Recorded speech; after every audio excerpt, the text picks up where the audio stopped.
Hi, and welcome to the Mentor Maya 7 YouTube channel. My name is Margaret Tambe. I'm glad you're here.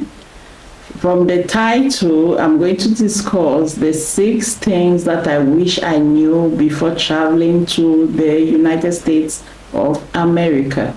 And it would have saved me a lot of efforts, energy, time to be able to attain the goals for which I would have set for myself before traveling. So I'm hoping this will be able to help any other person planning to take the trip to be able to plan better than I did.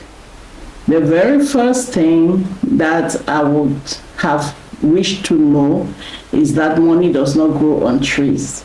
I know we've heard it a million times. I know so many people are saying and confirming this information, but I am here to add my voice to the multitude of a fact: money does not grow on trees. If you're going to have money through running a business, through working, exchanging your time for money, it's going to take a lot of efforts, your energy, your time, your endurance. It's going to require you to endure a lot to be able to make that money. So truly, the thoughts and our expectations before we travel does not match the reality on the ground. So that is for a fact. You have to work hard for anything and everything that you would acquire. The second thing that I wish I had known before I traveled to the United States of America is that relationships, social relationships and family relationships are going to be fragile. They're not like we have them back home. I remember before I traveled, I had some die-hard friends. We had time, we had energy to spare, and the meetings were frequent, and we conversed everything, we discussed and dissected every situation to the bones. It's not going to be like that when you travel abroad, okay? The time is very limited, except for people who travel and maybe they get under social assistance or anything like that. But if you're going to work for your buck, your time is going to be very dedicated. Your energy is going to be in high demand, and even when we have time to catch up, it's going to be during rides from one place to another. When we're cooking, then we multitask by talking and things like that. And the opportunities to meet are far in between, because we are social beings, because human interaction requires, in actuality, to be physical much more than social. These relationships tend to lose some of their qualities, okay? They are tried, and most times a lot of them will break. They will not stand the test of the challenges. So I wish I had known that. And for those who travel, keep your relationships, especially the friends that you've had for years, from childhood and things like that. Keep them. Thankfully, I maintained my relationships, and guess what? Most of the friends I have right now are friends that I had even before I traveled. So don't make that mistake of thinking you've stepped up. You've gotten better opportunities now. You meet people that are more flashy than your childhood friends, and you think you're going to switch them up. Those friendships are very fragile. And of a truth, most times when situations would separate you and these new friends abroad, when it separates you guys physically, you will see that everything dwindles and comes to a halt, and they are just absent. Nothing major happens, okay? So keep your friendships. Don't expect that you are going to make 1,000 new wonderful friendships, okay? Now, the third thing that I wish I had known before I traveled is that of your faith standing, your belief. If you're a Christian and you believe in God and you call yourself a dedicated Christian, just know that the foundations that you have laid for yourself before your trip is going to be what will either sustain you, or the foundation is not sure enough and you just fall off the bandwagon. Because the type of security we have in Africa as Christians in churches, the fellowship, the frequency and the intensity of the fellowships, you will not find that elsewhere. Okay, you will not find that in the US.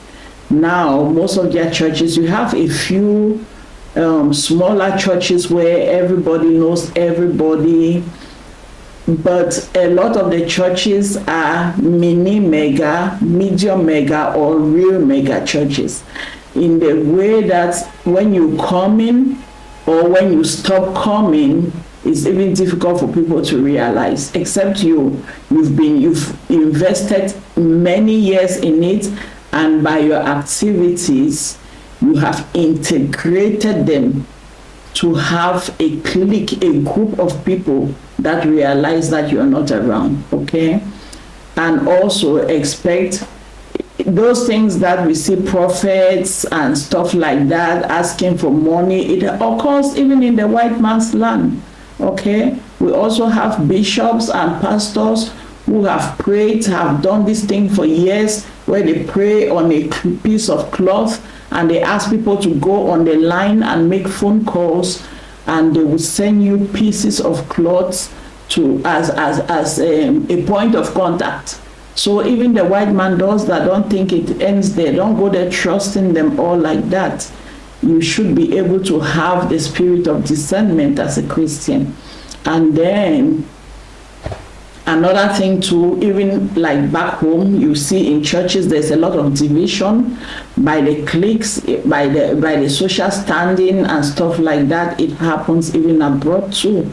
So lay yourself a good foundation. If you are somebody back in Africa who does not fast, who does not spend time in the Word, who does not pray, often depend on God, it's not going to change when you travel. It would actually get worse, because those things require time, investment, it requires purposefulness, intentionality, and that is one thing that is rare when you travel. The time is not there.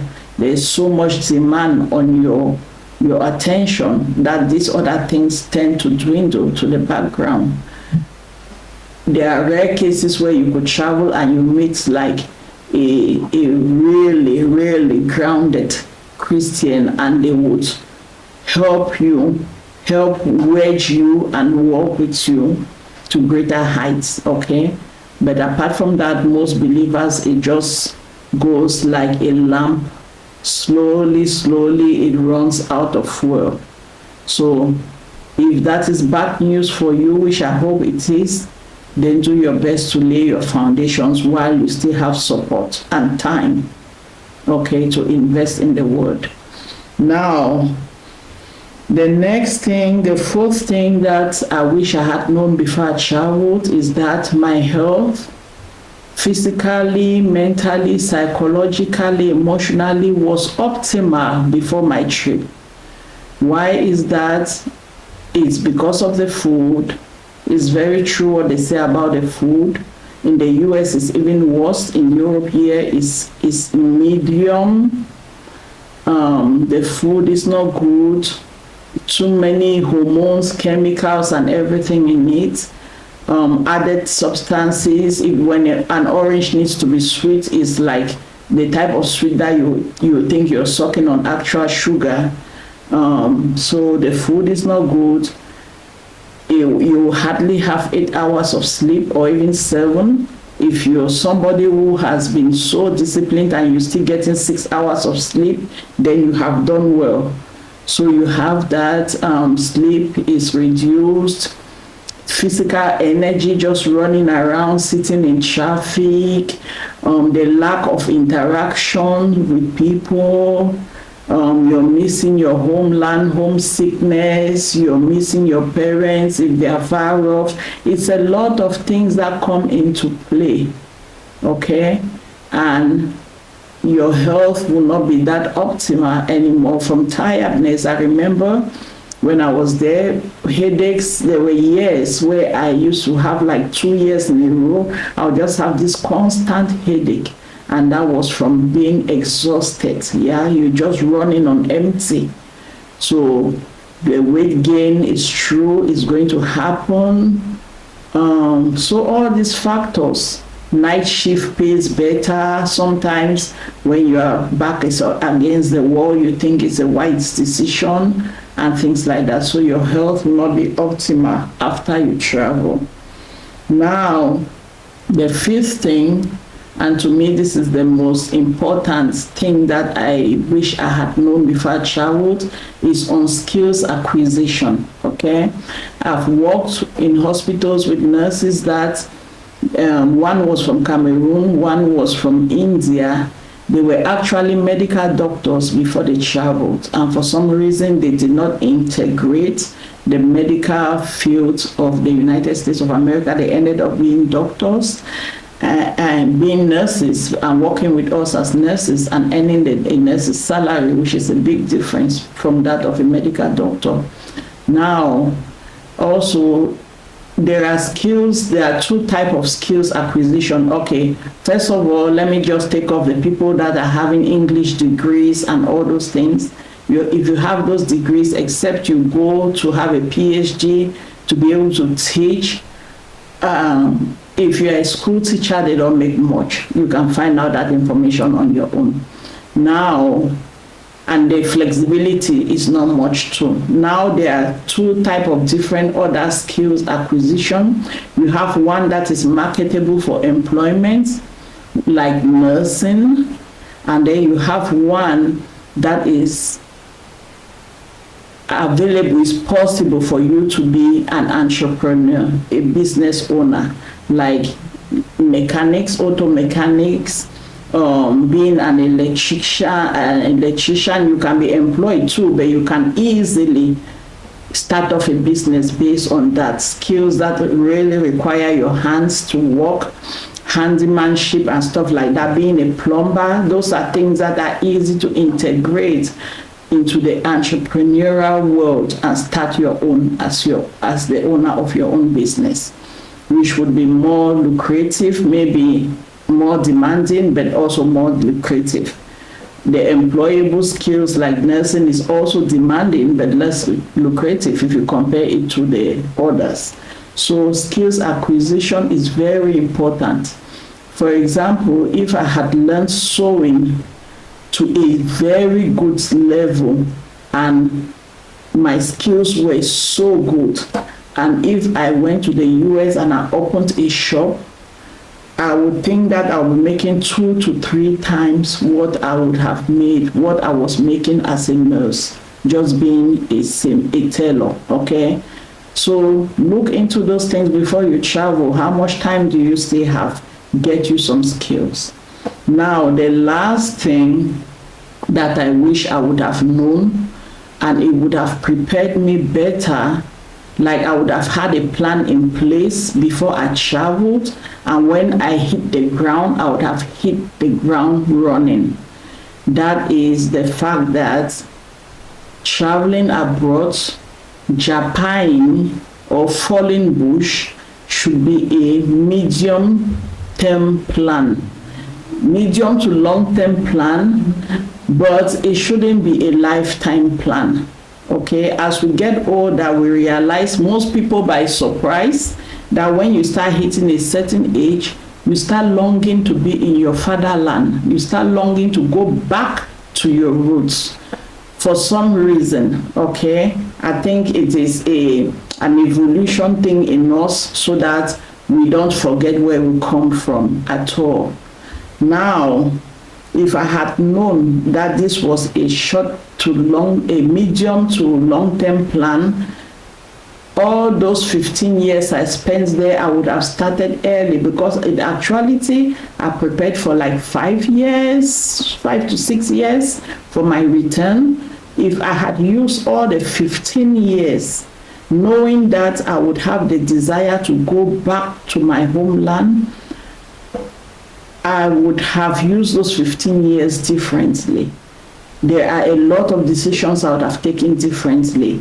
I would have used my money differently, okay? I would have done many things differently. So just know it, when you're young and vibrant, you don't think of things like that. But I assure you that as the years go back and as the capitalist system squeezes you and squeezes you, that thought will become more and more frequent with every passing year, okay?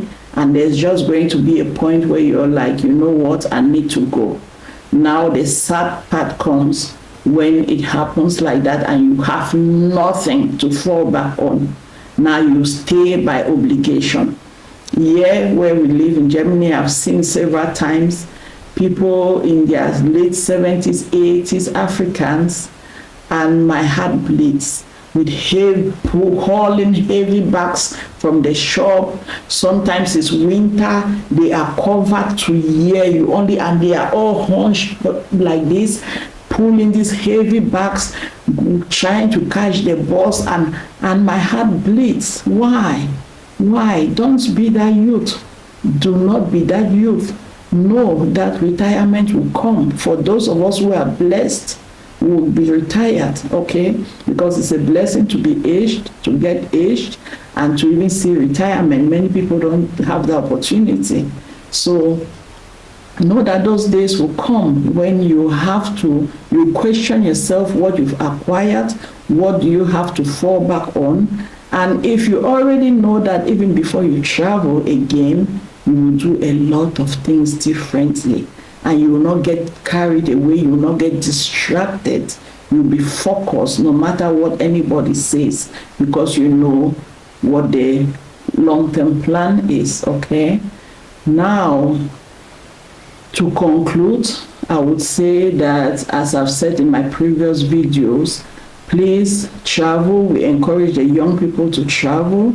If you are of age, of a certain age, 45 and up, by my thinking, I don't think it's wise, especially if you have a job and you have something that gives you money. You can plan and build on that gradually, okay? Because you travel, you're going to start from square zero. You're going to pay what we say the new man tax. But for the young people that I'm encouraging to travel, first of all, travel safe. Secondly, go with a plan, okay? It is so wrong for you to leave your mother's house, you go to a neighbor's house, you eat maybe spaghetti in the neighbor's house, or endomie, or fried rice with chicken, and then because you have eaten that food and it tasted good, it is very wrong for you now to turn around and say you're not going back to your own home because your mother cooked soup or your mother made cocoyams. It is so wrong. That is betrayal at its highest level. These lands we are traveling to, there are people who built it. These lands we are traveling to, like America, Black Americans built it on their knees, their blood, their sweat, built those lands, and we are running from our own responsibility. I'm not saying don't travel. Travel, go and arm yourself. Bring the spoils back home. Bring the spoils back home. The spoils can be your money, it can be your energy, it can be the knowledge you go to gain, it can be employment opportunities, you come and create jobs. We have to go back home. It is so wrong to go to other people's countries. You see the cobbled roads all over Europe, in Italy, in Germany. All those cobbled roads were laid by humans. They were not made by machines. So we cannot go out and because it's comfortable we want to sit. Where is our sacrifice? Where is our investment? Where is our dedication as Africans? Where is it? we need to go back home and build it. Okay? Go out there with a purpose in mind, with a goal, obtain your skills, obtain the knowledge, build your money, bring it back home. We need to build Africa. I beg of you. We cannot get lost into other people's blood and sweat. We cannot go and claim ownership on a land that we have not contributed much to build it.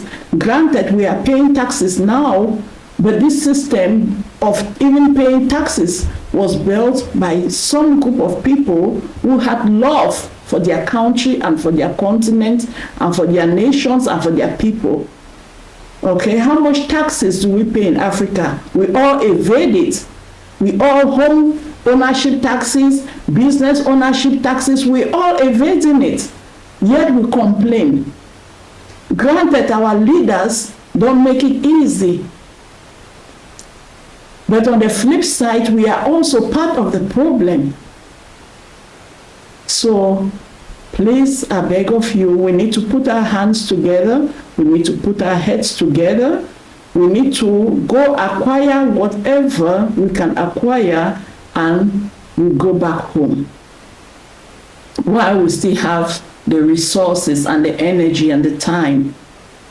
So our children and our children's children do not come up stranded like we did, because our great-grandfathers did not do much to fight the system and to fight the things that are in place. Or maybe they did, but because the change is so gradual, we don't realize it, but it's our turn now to do so before we leave this earth.